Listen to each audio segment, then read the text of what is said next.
I honestly think that Apple is going to use the Beats line to cater more towards everybody else, your Android users, everybody else over there. Use their AirPod line to cater mainly towards Apple people. You have your H1 chip in here, spatial audio, and all that good stuff right here. It's gonna be at a higher price point, more premium sounding product right here, but that's gonna be for your Apple people.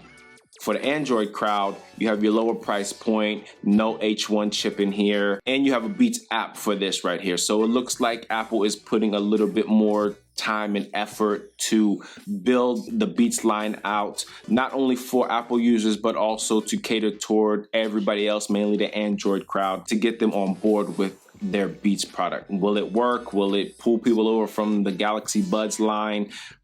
I don't know. If you're watching this, you're disagreeing, you're shaking your head no, then probably not. But if you are still leaning on the fence which way to go, Apple has made an app for Android to use on any Android phone, which I will go over thoroughly in this video. And that is my opinion on why I do believe that the Beats lineup is here to stay. Want to see some love? It's Love Day. I'm showing people love out here on the court. What's going on, YouTube? Nicholas here with Tech Love TV, where we don't discriminate and we believe all tech deserves some love. Okay, so there is no app for these Beats on iOS. To control a little bit of the function, what you want to do is go into your Bluetooth settings, the Beats Studio Buds right here, click on the eye right there, and here are your options. You can change the name at the top right here. I'm gonna leave that like that, and you have your options to toggle between noise cancellation on and transparency mode. So I'm gonna go ahead and keep this on transparency mode. You also have press and hold Beats Studio Buds, noise control, and for the left and the right, all that does is change it from noise control or Siri. And then you have your about information right here, disconnect and forget this device. That's all the customizations you can do, all the functionalities and controls and customizations you can do on iOS. I honestly think that Apple should come out with a dedicated app that controls all of their products. Every audio headphone or speaker, Apple should have a dedicated app to that. Just my opinion. I do believe that it can give you more different customizations. You can add customized EQs in that and customized presets and stuff like that, all baked inside of an Apple app. But they don't have that. All you can do is go inside the settings, adjust it in there. You also have different presets inside the settings as well for when you're listening to music and stuff like that. I don't really like that. I would like to have an app, but let's see what Apple plans on doing. So now for Android, this does have an app, and as you can see, you have your Beats app right there. Now, same automation. It says Beats Studio Buds will appear on devices linked with my email address. So I hit connect. Your device is ready to be set up. Go ahead, I'm gonna click setup. This will take a few moments. And there you go. It's automatically set up in your Beats app. Okay, so this is how the Beats app looks on the inside right here. As you can see, I have the red version. It shows the red one right here. It gives you my left and my right. It says Nicholas Beats Studio Buds.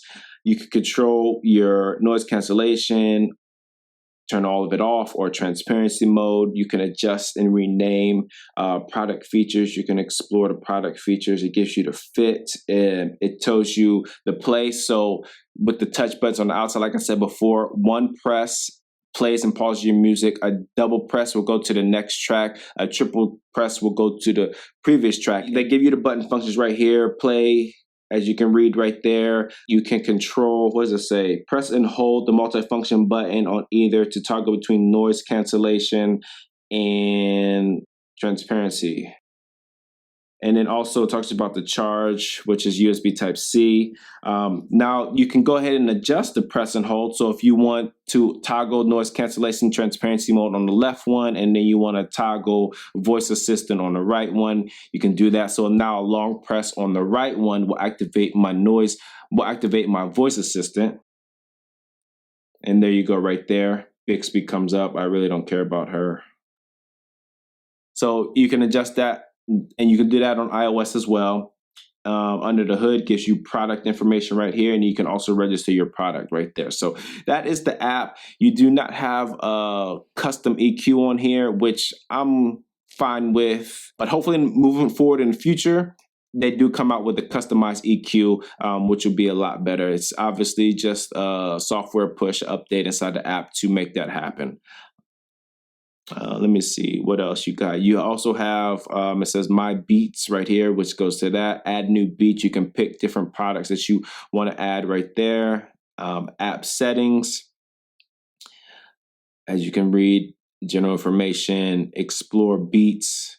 And this is just different beats that you can pick up on and then help. So that's the app pretty much in a nutshell. It's a nice start for Apple getting into the game at a later point. I do believe that there's obviously a bunch of apps out there for earbuds, headphones alike that kill this app, but it's nice to see that Apple's starting to come around and moving on in the future. Maybe they can add more to this product right here. And that's all I got for you people. If this is your first time here, or if you found value in this video whatsoever, go ahead and feel free to smash that subscribe button down below. And don't forget, hit that bell icon so you get notification when I drop my next tech video. As always, thanks for stopping by the Tech Love channel. My name is Nicholas, and I'm out. Peace.